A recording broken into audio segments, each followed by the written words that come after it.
رہا اسی کی شرح ہو رہی ہے نا۔ اسی سے ایک فقہی مسئلہ نکالا گیا کہ بغیر وضو کے ہاتھ نہ لگاؤ، لیکن اس کا اصل مفہوم کیا ہے وہ سمجھیے۔ قرآن کی روح تک کوئی نہیں پہنچ سکتا جب تک کہ تزکیہ نفس نہ ہو گیا۔ اگر حب مال، حب دنیا، حب جاہ، حب شہرت، اگر یہ تمام محبت میں دل سے نکل نہ جائیں تو قرآن کی روح تک آپ کی اپروچ نہیں ہوگی۔ مولانا روم نے کہا ہے، اگرچہ ذرا میں سمجھتا ہوں کہ انہوں نے بہت سخت الفاظ استعمال کیے ہیں، ماز قرآن مغزہا برداشتے استخاں پیش سگا انداختے۔ ہم نے قرآن سے اس کا مغز لے لیا ہے، جو ایسنس ہے وہ کھینچ لیا ہے۔ ہڈی کا گودا جو ہے وہ ہم نے نکال لیا ہے، ہڈیاں ہم نے پھینک دی ہیں کتوں کے سامنے جو لڑ رہے ہیں۔ علم کلام کا مسئلہ ہے صفات حق حق سے جدا یا عین ذات، قرآن مخلوق ہے یا نہیں ہے، غیر مخلوق، اور بڑے بڑے ہو رہے ہیں اس کے اوپر۔ یہ کتے لڑ رہے ہیں ان ہڈیوں کے اوپر، ہم نے اس میں سے اصل شے نکال لی۔ وہ کیا ہے؟ اللہ کی محبت، اللہ کی معرفت، یہ ہے اصل شے۔ ماز قرآن مغزہ برداشتے استخاں پیش سگا انداختے۔ تو جب تک انسان کا باطن پاک نہ ہو جائے وہ قرآن کے چھلکوں سے کھیلتا رہے گا، چاہے وہ کہنے کو مفسر ہو، قرآن کے باطن تک کبھی نہیں پہنچے گا۔ فی کتاب مکنون لا یمسہ الا المطہرون تنزیل من رب العالمین۔ یہ تھوڑا تھوڑا کر کے اتارا گیا ہے رب العالمین کی طرف سے۔ انزال کے معنی ہے دفعتاً اتار دینا۔ لیلۃ القدر میں آیا انا انزلناہ فی لیلۃ القدر۔ رمضان کے بارے میں شہر رمضان الذی انزل فیہ القرآن، باب افعال، لیکن حضور پر ایک دم نہیں اترا، تھوڑا تھوڑا تھوڑا تھوڑا 23 برس میں جا کر اس کی تکمیل ہوئی۔ اب دیکھیے جو شکوہ کیا اللہ نے، کیا اس جیسی نعمت سے تم مداہنت کر رہے ہو، بے اعتنائی کر رہے ہو، اسے پڑھتے نہیں ہو، اسے سمجھتے نہیں ہو، اس پر عمل نہیں کرتے، اسے اپنا امام نہیں بناتے۔ تمہارا طرز عمل یہ ہے، بلکہ تم نے اپنا نصیب یہ بنا لیا ہے کہ تم اسے جھٹلا رہے ہو۔ غور کیجئے، جھٹلانا جو ہے دو طرح کا ہے۔ ایک ہے زبان سے کہنا کہ یہ نہیں ہے، کوئی اللہ کا کلام نہیں ہے، یہ قرآن وغیرہ جھوٹ، سب اساطیر الاولین ہیں، یہ محمد نے گھڑ لیا ہے وغیرہ وغیرہ، جھٹلانا ہو گیا۔ ایک جھٹلانا ہے عمل سے جھٹلانا، مان تو لیا اللہ کا کلام ہے لیکن اس کی حرام کردہ شے کو اپنے لیے حلال کیا ہوا ہے۔ حدیث نبوی ہے ما آمن بالقرآن من استحل محارمہ، اس شخص کا قرآن پر کوئی ایمان نہیں ہے جو اس کی حرام کردہ چیز کو اپنے لیے حلال ٹھہرا لے۔ اس اعتبار سے غور کیجئے، اور اس کی مثال بھی دی ہوئی ہے سورہ جمعہ میں، مثل الذین حملوا التوراۃ ثم لم يحملوها كمثل الحمار يحمل اسفارا بئس مثل القوم الذین کذبوا بآیات اللہ واللہ لا يهدی القوم الظالمین۔ مثال ان لوگوں کی جو حامل تورات بنائے گئے تھے اور پھر انہوں نے اس کی ذمہ داری کو ادا نہیں کیا، اسے قائم نہیں کیا، اس کے احکام پر عمل نہیں کیا۔ جیسے فرمایا ہے سورہ اعراف میں، قل یا اہل الکتاب، کہہ دیجئے اے نبی صلی اللہ علیہ وسلم، اے کتاب والو، لستم علی شیء حتی تقیموا التوراۃ والانجیل وما انزل الیکم من ربکم، تمہاری کوئی حیثیت ہماری نگاہ میں نہیں ہے، تمہارا منہ نہیں ہے کہ ہم سے دعا کرو جب تک کہ تم تورات اور انجیل کو اور جو کچھ نازل کیا گیا تمہاری طرف اسے قائم نہیں کرتے۔ آج اللہ ہماری دعائیں نہیں سنتا، 30 لاکھ جا کر حج کرتے ہیں، دنیا کے حالات میں کوئی ذرہ برابر فرق آتا ہے؟ اول تو حرام کی کمائی سے حج ہو رہا ہے، تو حج ہے ہی نہیں سرے سے۔ جو کچھ کرتے گئے تھے سودی کاروبار وہی آ کر دوبارہ شروع کر دیا. سرکاری ملازم تو جو رشوت پہلے لے رہے تھے اس کے بعد آ کر شروع کر دیا.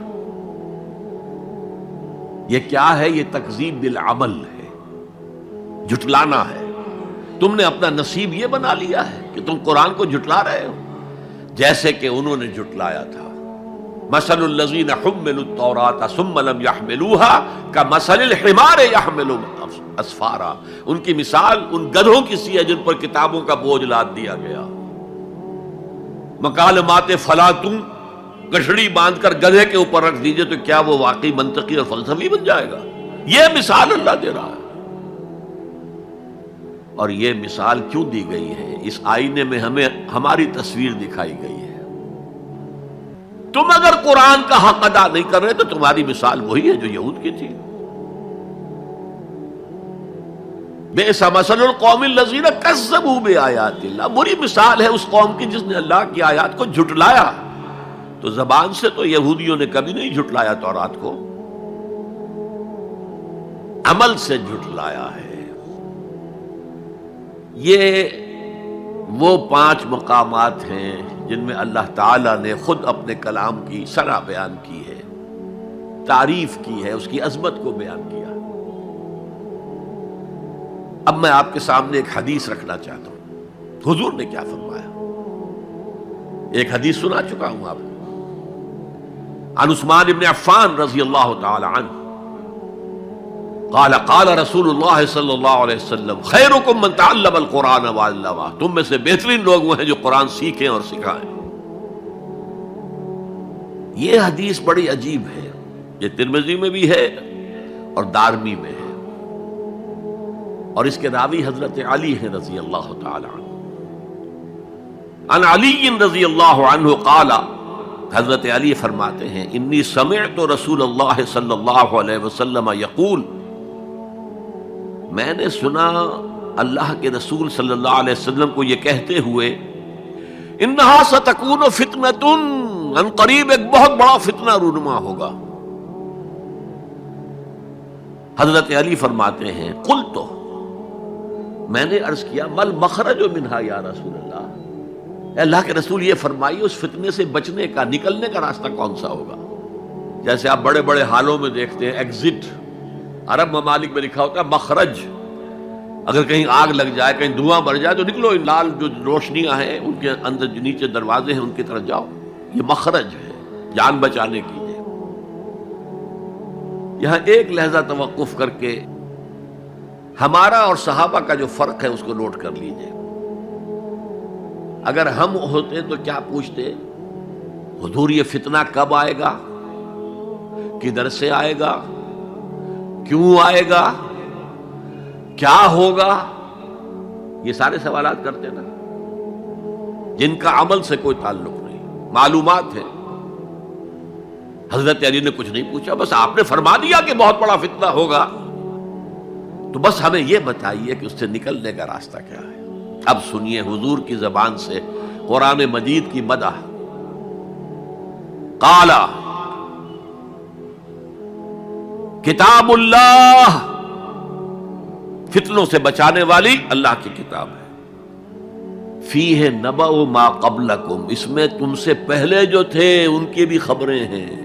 قوم نوح اور قوم عاد اور قوم سمود اور قوم مدین اور آل فرعون اور سدوم اور عمورہ کی بستیوں کے حالات ہیں کہ نہیں؟ وَخَبَرُ مَا بَعْدَكُمْ، اس میں تمہارے بعد جو آنے والے حالات ہیں وہ بھی درج ہیں. ذرا کھدائی کر کے نکالنا پڑتا ہے ورنہ حالات موجود ہیں. ایک اوپر کی چیز ہے، سامنے کی چیز ہے، ایک ذرا اندر سے کھدائی کر کے. لیکن یہ کہ حضور فرما رہے ہیں خبرو ما بعدکم وحکم ما بینکم، اور جو بھی اختلافات تمہارے درمیان ہوں گے ان کا فیصلہ بھی اس کتاب میں موجود ہے.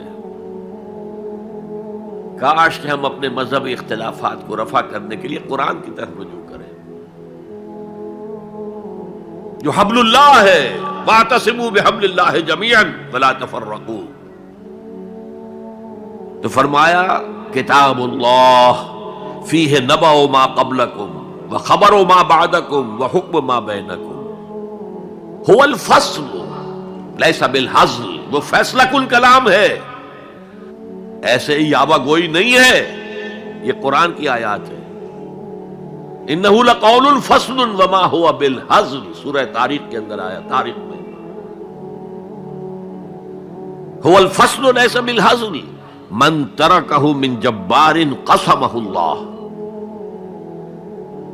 اگر کوئی جبار شخص اپنی سرکشی میں اس قرآن کو ترک کر دے گا، اللہ اسے پیس کر رکھ دے گا۔